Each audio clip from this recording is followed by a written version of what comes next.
Hey, it's November 13th, and today is day 43, um, which means I'm almost halfway to 90 days, which feels good.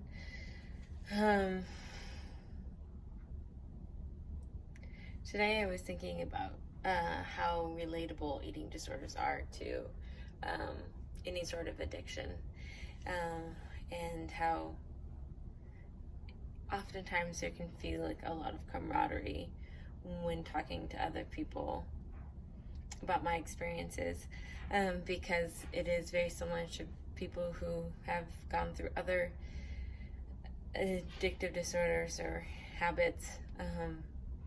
One thing that seems to always relate, and I feel like I'd like to understand better, is you learn these habits, and you develop these pathways in your mind, and your biology and your chemistry adapt to how you think. And so it's like I know that I'm hardwired to respond to food in a certain way when my mind flips over into this sort of disordered state or addictive state, and it's like I can't even think clearly. And how do I get myself from going into a binge purge cycle or not eating, or that confusing fuzziness with the disorder where it's like that manic mode? How do I get myself from not going into that manic mode and doing what I can and escape into a coping mechanism?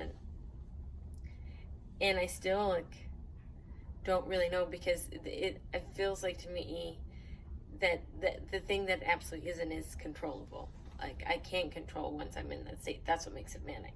And so all I can do is try to prevent from switching into that manic phase or experience, or try to get myself out of it as quickly as possible. And I kind of talked about how do I prevent myself from switching into a manic phase. Today, it was so weird. I came into work and I saw that there were a ton of wasted pastries from last night. We just didn't sell that many pastries, and so there were so many croissants left over, and I was just mad. I was mad that now I had to deal with it, and I didn't want to have to deal with it, to the struggle of managing whether or not I was going to eat a croissant, even though I've talked about it doesn't matter, and I can eat a croissant, I cannot eat a croissant, and nothing's off limits. But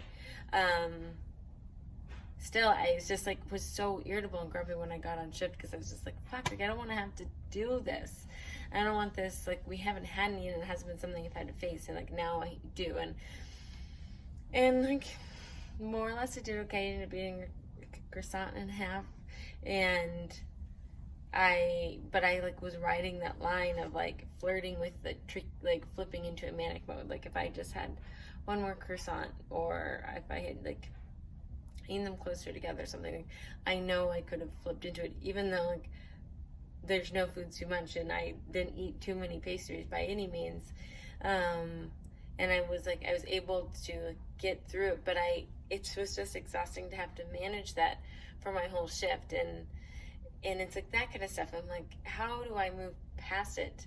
And how I used to have this really big guilt or shame around I wouldn't have my eating disorder if I was happy.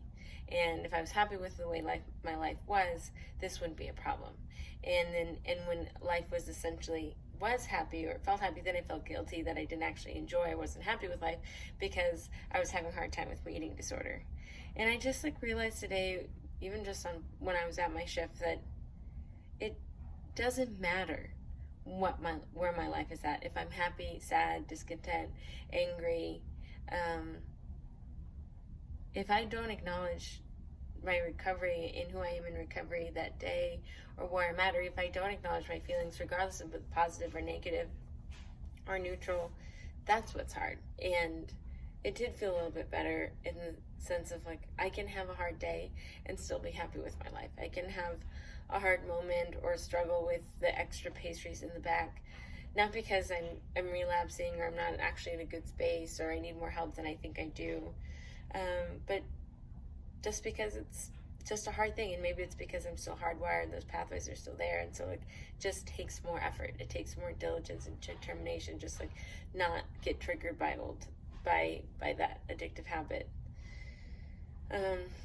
But yeah, life can still be good, and I can still be happy and still be in recovery and still have a hard time, and in a way that feels better, because then I don't have to feel guilty that I'm not actually enjoying my life and I'm not happy with life if I'm having a hard day.